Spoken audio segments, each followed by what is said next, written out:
नमस्कार प्यारे साथियों, मैं सतेंद्र तोमर स्वागत करता हूं आपका Satendra Tomar sir YouTube channel पे।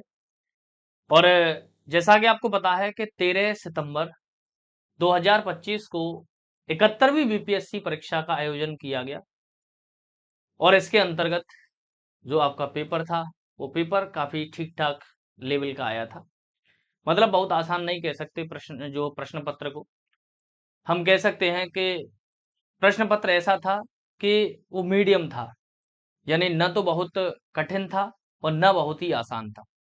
हालाँकि करंट अफेयर्स का आपका सेक्शन है, उस सेक्शन को अगर देखा जाए तो वो काफ़ी टफ रखा गया था, लेकिन बाद बाकी हिस्ट्री है, ज्योग्राफी है, पॉलिटी है, इकोनॉमी, तो इसका जो सेक्शन था वो मतलब बहुत टफ नहीं था। लेकिन करंट अफेयर्स का जो आपका सेक्शन था वो काफ़ी टफ रखा गया था। तो अब सबसे बड़ी बात ये उठती है कि अब छात्र इस इंतजार में हैं कि एक तो रिजल्ट कब तक आए और सर जो है वो कट ऑफ जो है रहेगी। बहुत सारे स्टूडेंट लगातार मैसेज कर रहे थे मुझे कि सर थोड़ा सा कट ऑफ पे एक आइडिया दें, हम मेंस की तैयारी करें कि नहीं करें। तो ये जो मैं यहाँ पर जो कट ऑफ जो मैं बताने जा रहा हूँ, वो कट ऑफ जो है आपकी एक सेफ जोन आप मान के चलिएगा कि इतना स्कोर अगर आप कर रहे हैं तो समझ जाइएगा कि आपका प्रीलिम्स जो है वो हो जाएगा और मेंस की तैयारी जो है वो आप करें और बेहतर तरीके से मेंस की तैयारी करें, है ना? और रिजल्ट जो है वो कब तक आपका जारी होगा? तो सबसे पहले तो मैं रिजल्ट की बात कर लेता हूँ। रिजल्ट जो है वो आपका अक्टूबर महीने में आ जाएगा। सितंबर में रिजल्ट नहीं आना है, लेकिन अक्टूबर महीने के लास्ट तक जो है वो बीपीएससी जो आयोग है वो आपका रिजल्ट जारी कर देगा। दूसरा अगर हम बात करें कि जो कट ऑफ है वो कितनी रहेगी, तो यहाँ पर जो है वो कैटेगरी वाइज मैंने कट ऑफ दे रखी है। देखिए पिछले साल की कट ऑफ जो है वो क्या रही। जैसे मान लीजिए पिछले साल की कट ऑफ हमने कहा कि 91 रही या फिर जो है 90 रही, उससे कोई फर्क नहीं पड़ता है, क्योंकि इस बार का जो एग्जाम है उसका पैटर्न थोड़ा सा चेंज रहा है। करंट अफेयर्स का जो पहले वन लाइनर टाइप का पूछता था, सारे के सारे प्रश्न बच्चों के फंस जाते थे, पूरा का पूरा करंट अफेयर्स बच्चे सही करके आते थे, तो वहां पे जो है वो कट ऑफ बढ़ने के चांसेस ज्यादा होते थे। इस बार की जो कट ऑफ है वो बहुत ज्यादा नहीं रहेगी।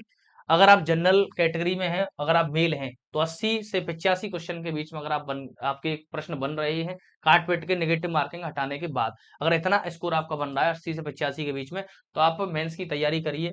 और फीमेल हैं तो फिर 75 से 80 का अगर आपका जो है स्कोर बन रहा है, तो ऐसी स्थिति में आप मेंस की तैयारी कर सकते हैं। अगर आप बीसी या ओबीसी में हैं तो 77 से 82 प्रश्न आपके अगर सही हैं, तो आप जो है कोई दिक्कत नहीं है। 72 से 77 प्रश्न अगर आपके सही हैं फीमेल में, तो फिर ऐसी स्थिति में आप मेंस की तैयारी में लग सकते हैं।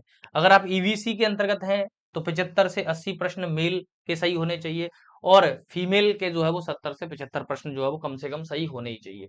तभी जो है आपका प्रीलिम्स क्वालीफाई हो सकता है। एससी कैटेगरी के अंतर्गत अगर आप मेल हैं तो 70 से 75 प्रश्न सही हैं। इसके अलावा फीमेल हैं तो 68 से 73 प्रश्न अगर सही हैं, तो ऐसी स्थिति में आप जो है मेंस की तैयारी कर सकते हैं। एसटी कैटेगरी के अंतर्गत अगर आप मेल हैं तो 67 से 72 क्वेश्चन आपके अगर सही है या इससे ऊपर हो रहा है, तो ये बहुत अच्छी बात है, आप मेंस की तैयारी में जुट सकते हैं।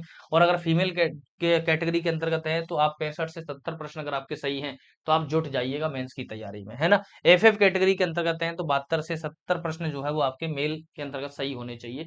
तो इसका मतलब ये जो कट ऑफ है, ये हमारा पर्सनली जो है एक व्यक्तिगत तौर पे जो है अनुमान है, ध्यान रखिएगा। ये कोई आयोग की कट ऑफ नहीं है, ये हमारा एक संभावित अनुमान है कि अगर इतना स्कोर अगर आप कर रहे हैं तो आप सेफ जोन में हैं, सुरक्षित हैं आप। और इसमें जो रडार लिखी है ना, जैसे 80 से 85, अगर आपका 85 बन रहा है ना इधर वाला, तो समझ जाइएगा कि आप सेफ जोन में हैं। वहां तक जो है अगर आपका स्कोर जा रहा है, जो है मैक्सिमम जो रेंज है उस मैक्सिमम रेंज तक अगर आपका स्कोर जा रहा है, तो ऐसी स्थिति में आप सेफ जोन में रहेंगे, आप मेंस की तैयारी कर सकते हैं। कोई दिक्कत इसमें नहीं है, मेंस की तैयारी में लग जाइएगा।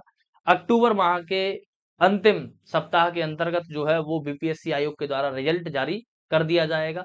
अभी सितंबर माह में नहीं आ रहा है रिजल्ट, तो रिजल्ट अगले महीने में आपको देखने को मिल जाएगा। तो चलिएगा, इसी के साथ ही मैं अपनी वाणी को विराम देता हूँ। Thank you very much.